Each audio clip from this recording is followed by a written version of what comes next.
There are some very hard lessons and difficult revelations in this book. It is one man's story, but in some ways you widen the aperture and you talk about what it is to be a Black person, specifically a Black man in America. And Robert, you write that it turns out that the stresses of everything from everyday slights to fear, the constant fear of having an interaction with police, perhaps a deadly interaction with police, is something that sociologists and scientists say actually is in some ways altered the physiology of the Black body.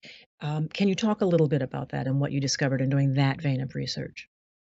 Sure, it was one of the most fascinating pieces of research that I had ever looked into as a reporter. One of the things that happened in the 1970s and a little bit before that was people were starting to be look at the idea of high stress coping and how people deal with stressful environments. And it was for the majority of public health research, you looked at middle class white men who are working so hard.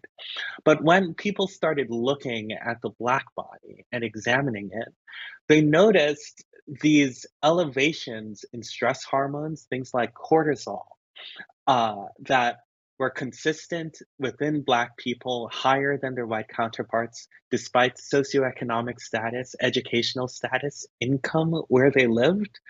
And what they started to conclude was the stress of being Black in America, dealing with it, has a physical toll on you.